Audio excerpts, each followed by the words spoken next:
Às vezes a gente passa a vida inteira procurando força no lugar errado, como quem busca abrigo no meio da tempestade, sem perceber que existe um teto. Invisível construído muito antes de qualquer conquista, um teto feito de vozes conhecidas, silêncios compartilhados e presenças que não precisam provar nada para existir.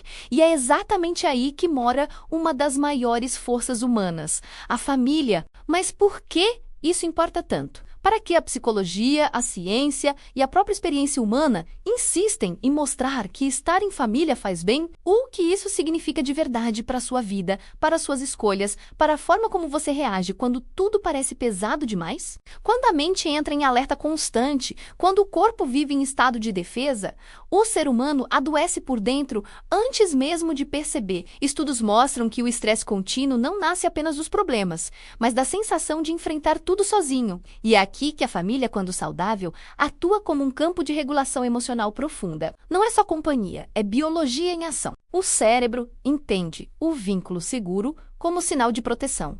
Reduz o estado de ameaça, desacelera o coração, organiza pensamentos e devolve clareza. É por isso que pessoas que sentem que pertencem a algum lugar lidam melhor com a pressão do mundo. Não porque tenham menos problemas, mas porque não carregam tudo sozinhas. Pense nisso. O que muda quando você sabe que pode falhar sem ser descartado? O que acontece dentro de você quando percebe que não precisa performar o tempo todo para merecer afeto? A psicologia chama isso de base segura, mas na prática é simples. É saber que existe um porto para voltar quando o mar interno fica agitado. Essa segurança molda a forma como você se vê, como você se arrisca, como você constrói sonhos e como enfrenta frustrações. Quem cresce ou aprende ao longo da vida a sentir esse apoio tende a desenvolver mais coragem emocional, menos ansiedade crônica e uma confiança silenciosa que não precisa de aplausos. A família também funciona como espelho de identidade. É no convívio que você entende de onde veio, quais histórias te antecedem, quais dores foram superadas antes mesmo de você nascer.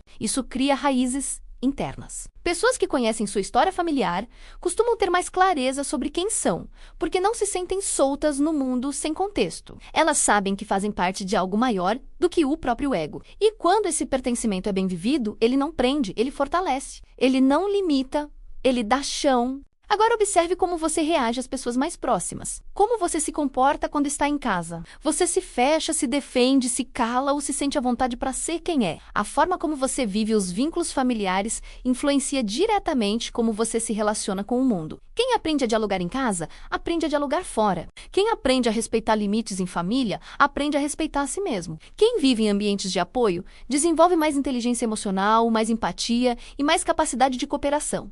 E isso não significa perfeição. Significa consciência. Significa perceber padrões, entender causas, quebrar repetições automáticas. Muitas pessoas só mudam quando entendem que não precisam repetir o que machuca. Existem histórias reais de pessoas que cresceram em ambientes difíceis e decidiram ser o ponto de virada. Elas não negaram a dor, mas transformaram a experiência em aprendizado. Passaram a criar vínculos mais conscientes, a escolher o diálogo em vez do silêncio destrutivo, a presença em vez da ausência emocional. Isso é superação prática. É sabedoria aplicada no dia a dia. Em tempos modernos, onde tudo é rápido e ruidoso, é superficial sentar à mesa, ouvir de verdade. Desligar o celular e olhar nos olhos se torna um ato revolucionário. Pequenos gestos constroem grandes mudanças. A virada acontece quando você entende que família não é sobre controle, é sobre conexão. Não é sobre obrigação, é sobre cuidado mútuo. E mesmo quando a família de origem falhou, você pode escolher construir uma nova forma de pertencer, seja com pessoas que se tornam família por afinidade, respeito e amor consciente. O poder está na escolha, sempre esteve. E escolhas repetidas constroem destinos. Comece com passos simples. Pratique a escuta sem interromper. Expresse sentimentos sem acusar. Esteja presente mesmo quando não souber o que dizer. Valorize os momentos pequenos.